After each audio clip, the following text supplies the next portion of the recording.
Duty കഴിഞ്ഞ് വന്ന പാടെ ഒരു കുളി അങ്ങ് പാസ്സാക്കി കേട്ടോ. എന്നാൽ രാവിലെ വിളിച്ചിട്ടുണ്ടായിരുന്നു. ഇപ്പോൾ ഉച്ചയായിട്ടുണ്ട്. ഉച്ചക്കത്തെ ഫുഡൊക്കെ കഴിച്ച് എല്ലാവരും അവരവരുടെ പണിയിൽ ആയിരുന്നു. പിന്നെ ഞാൻ ഫുഡ് കഴിക്കാൻ നിന്നില്ല. എനിക്ക് ഒരുപാട് പണികൾ ചെയ്തെടുക്കാനുണ്ട്. അപ്പോൾ പണികളൊക്കെ കഴിഞ്ഞ ശേഷം സാവധാനം കഴിക്കാമല്ലോ എന്ന് വിചാരിച്ചു. അമ്മ ഇതാ ശ്രീൻ്റെ അടുത്ത് പോകാൻ ഒരു യോഗമുണ്ട്. അമ്മ യോഗത്തിന് പോട്ടെ, അത് നോക്കി നിൽക്കാനുള്ള സമയം എനിക്കില്ല. പണികളൊക്കെ ചെയ്ത് തീർക്കണ്ടേ. ഞാനിത് ഇന്നലെ വാങ്ങിയ ബാഗാണ്. എങ്ങനെയുണ്ട്? എൻ്റെ പഴയ ബാഗ് കീറിപ്പോയിട്ടുണ്ടായിരുന്നു. അപ്പോൾ കുറച്ച് ദിവസം ഒരു ബാഗ് മേടിക്കണം എന്ന് വിചാരിച്ചിട്ട് ഇന്നലെ പുറത്ത് പോയ സമയത്ത് മേടിച്ചതാണ്. അങ്ങനെ തുണികളൊക്കെ മടക്കി വെച്ച് ബെഡ്ഷീറ്റൊക്കെ ഒന്ന് ഒതുക്കി വെക്കുന്നുണ്ട്. ഇത് കഴിഞ്ഞിട്ട് വേണം അച്ഛൻ്റെ അമ്മേൻ്റെ റൂമൊന്ന് ക്ലീൻ ആക്കി എടുക്കാൻ. പണികളൊക്കെ കഴിഞ്ഞിട്ട് കഴിക്കാമെന്ന് വെച്ചാൽ വിശപ്പ് സമ്മതിക്കണ്ടേ.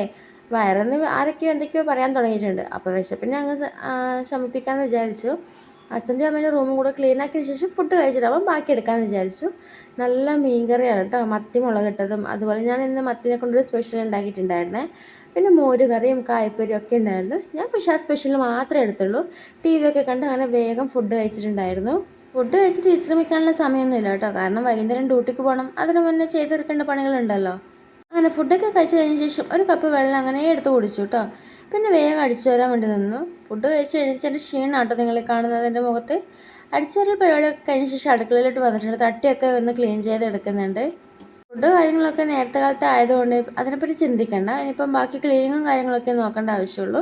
ഇനിയിപ്പോൾ പാത്രങ്ങളൊക്കെ കഴുകാനുണ്ട്. കുറച്ചധികം തന്നെ കഴുകാനുണ്ടായിരുന്നു. അതപ്പോൾ വേഗം കഴുകിയെടുക്കാമെന്ന് വിചാരിച്ചു. ഇനി ഇതിന് ശേഷം വിറകൊക്കെ കൊത്തിയിട്ട് വേണം അടുക്കളയിലിട്ട് കൊണ്ടുവരാൻ, അടുപ്പിൻ്റെ അടുത്ത് ഇടാൻ വേണ്ടിയിട്ട്. ഒരുപാട് വിറകൊക്കെ കൊത്തി വെക്കാനുണ്ടായിരുന്നു. ഞാൻ പക്ഷെ കുറച്ച് മാത്രമേ കൊത്തി വെച്ചുള്ളൂ. തൽക്കാലം ഇപ്പോഴത്തെ ആവശ്യത്തിന് മാത്രമേ ഉള്ളത്. എല്ലതും കൊത്തി അടുക്കി പെറുക്കി വെക്കണമെന്നുണ്ട്, പക്ഷെ സമയമില്ലല്ലോ. അപ്പോൾ അതുകൊണ്ട് മാത്രമാണ് ആവശ്യത്തിന് മാത്രം എടുത്ത് വെക്കുന്നത്. പിന്നെ വേഗം മുറ്റടിക്കാൻ വേണ്ടി പോയി. മുറ്റത്താണെങ്കിൽ ഒരുപാട് പൊടിയൊക്കെ ഉണ്ടായിരുന്നു. വേഗം അടിച്ചു വരാൻ വേണ്ടി പോയതാണ്. പൊടി കാരണം അടിച്ചു വരാൻ പറ്റുന്നേ ഉണ്ടായില്ല.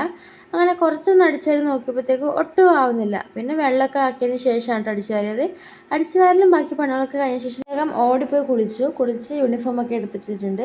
ഇനിയിപ്പോൾ മുടിയൊക്കെ കെട്ടണം. നൈറ്റ് പോകുമ്പോൾ ഫുഡ് എടുക്കാത്തതുകൊണ്ട് പിന്നെ ഫുഡിൻ്റെ കാര്യം ചിന്തിക്കുന്നേ ഇല്ല. അപ്പോൾ 2 ബോട്ടിൽ വെള്ളം മാത്രമേ എടുക്കുന്നുള്ളൂ. വെള്ളം കൂടി കുറച്ച് കൂടുതലാണ് എനിക്കിപ്പം. വേഗം ബോട്ടിലൊക്കെ തോർത്തിട്ട് ബാഗിലെടുത്ത് വെച്ചു. പിന്നെ ബാഗൊക്കെ ഒരുക്കി വെച്ചതിന് ശേഷം ഞാൻ ഓക്കെ റെഡിയായി നിന്നു. വീട്ടിനടുത്ത് വല്യമ്മ വരാമെന്ന് പറഞ്ഞിട്ടുണ്ടായിരുന്നു. വല്യമ്മക്കും പുറത്ത് പോകേണ്ട ആവശ്യമുണ്ട്. അപ്പോൾ ഒന്നിച്ച് ബസ് സ്റ്റോപ്പിലേക്ക് നടക്കാമെന്ന് പറഞ്ഞു. അങ്ങനെ വല്യമ്മേനെയും കാത്തു നിന്ന് അങ്ങനെ ഞാനും വല്യമ്മയും കൂടി വർത്താനമൊക്കെ പറഞ്ഞ് നടക്കുകയാണേ. വല്യമ്മ വീഡിയോ എടുക്കുന്നു പറഞ്ഞപ്പോൾ വീഡിയോക്കൊക്കെ പോസ്റ്റ് ചെയ്തിരുന്നുണ്ട് ആൾ. അത് മാത്രമല്ല ഇതാ ഹായ് ഒക്കെ പറയുന്നുണ്ട് കേട്ടോ.